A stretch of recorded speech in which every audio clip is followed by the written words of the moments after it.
Hi y'all. Happy, what day is today?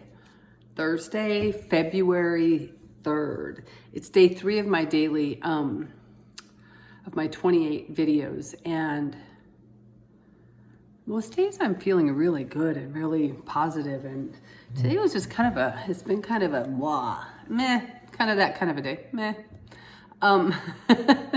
So those happen. And I don't know if it's because of the weather outside. It's crazy rainy. Most of the country had a lot of snow and crazy weather. Here in North Carolina, we got rain all day long. So could be that, could be a lot of things. But anyway, I'm delighted to be here. And as I sat down to turn this video on, I saw this, which is a really cool thing. It's called a GratiPad, and it's by R. Nichols. And it says on the back, fill out one sheet today, tear it off and put it in your pocket, read often, repeat tomorrow. And it's a GratiPad, and it's things that you're grateful for. So I have used this in the past. I have not been using it the past couple months, and I think I'm gonna start today. Because just like love and fear can't coexist, when you're expressing gratitude, it's kind of hard to have a bad day. So anyway, so that's what I'm going to work on today. GratiPad. I'm going to not work on it. I'm going to fill that out today. So yesterday I talked about our magnetic field of the heart, the magnetic field of the heart, and how it can it goes on for infinity. Excuse me. But the tools that we have now can measure it up to 3 feet away. So we have this energetic field around us that's created by our heart. And this is what a lot of people call your personal bubble, your personal space. It's like when somebody's coming up to you and comes up and you're like, whoa, back up. That's your energy bubbles colliding.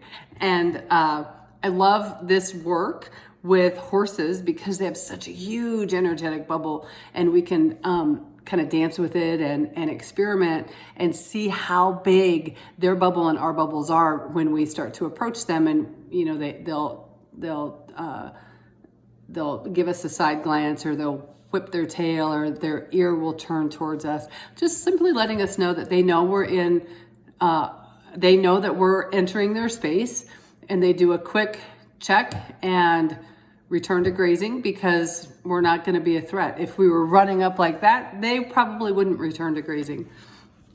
So anyway, this is something that I shared. It's the magnetic field of the heart. I shared it on the on this page. And whether we know it or not, we're communicating information all the time through this magnetic field.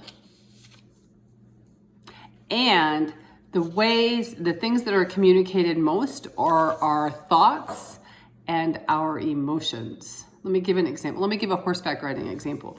If you're riding a horse and you're trotting along, not trotting, I'm just going to say walking along on your horse, and you're on a beautiful trail, and you know that there's a bridge up there. And you think, golly, you're riding along happy, and it's a beautiful day, and you're like, I hope he goes over the bridge. I hope he goes over the bridge. I hope the horse goes over the bridge. What do you think might happen when you get to the bridge? The horse probably won't go over the bridge because the horse is picking up that little bit of fear. The horses aren't thinking, there's a bridge up there, maybe I'll be afraid to go. They're simply in the moment all the time and bringing in, feeling energy, interpreting their environment by their energetic field, which is really cool. So it's neat to experiment with horses and also with other humans. So the reason horses are great is because we can kind of dance and play with it. It's easier than we can with humans. Although in some of our workshops, we do kind of play with humans and stand way far apart and approach each other with our eyes closed and see, you know, when people are entering our bubble, which is really cool. So this is our energetic field, our bubble, our personal space.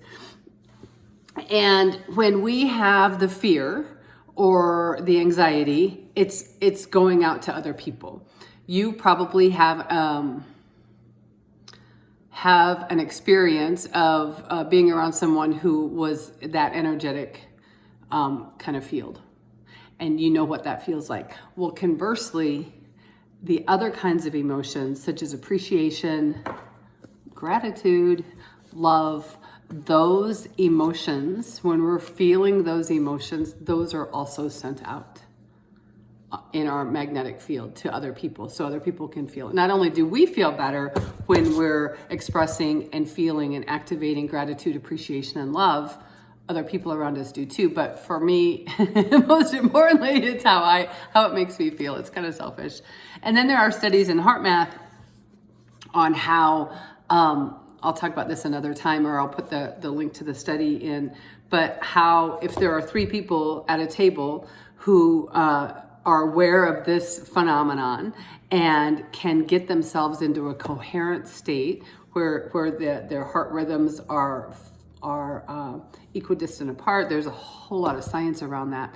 And then another person comes in, they also are able to get into a coherent state simply by being in the presence of the 3 who are.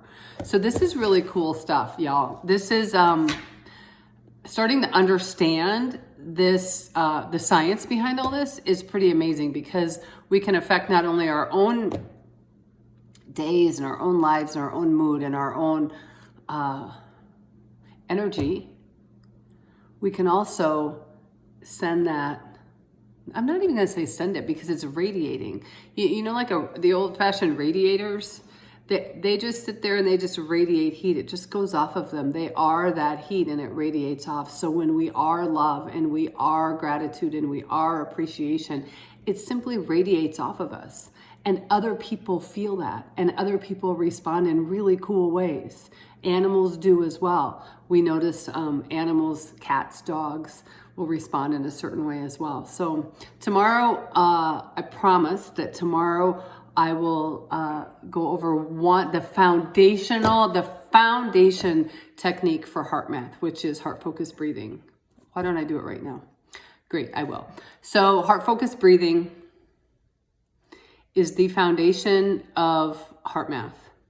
All techniques start with heart focused breathing, and we'll practice it again tomorrow, but I'll tell you what it is today.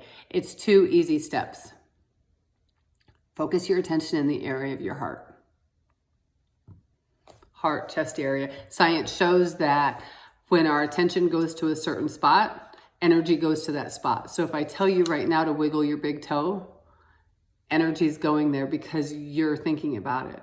If I tell you to bend your right knee, the energy is going to that space. So when I say focus your attention in the area of your heart, energy is right there. And the second step is super easy. Breathe a little slower and deeper than usual.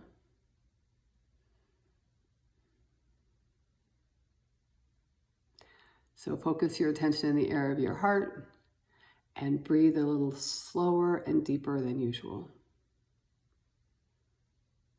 And the reason that's so powerful is because that puts our heart into a coherent rhythm, which sets off all kinds of really cool things in our autonomic nervous system and parasympathetic and sympathetic. There's all amazing science behind it that I'll kind of drip along the way, but that's the first. Heart-focused breathing is a beautiful thing if you're feeling stressed, if you're feeling anxious, if you're feeling ungrateful, you don't have a GratiPad. All you have to do, focus your attention in the area of your heart, breathe a little slower and deeper than usual. Do that for 30 seconds, a minute, 2 minutes, and notice the kinds of changes that happen. Notice what you feel and how your energy changes, if it does. So anyway, that's the foundation of heart math that I love to experience every day for myself, and then also help others experience it as well. So I hope you all have a great day, and I'll see you tomorrow on Friday. Bye-bye.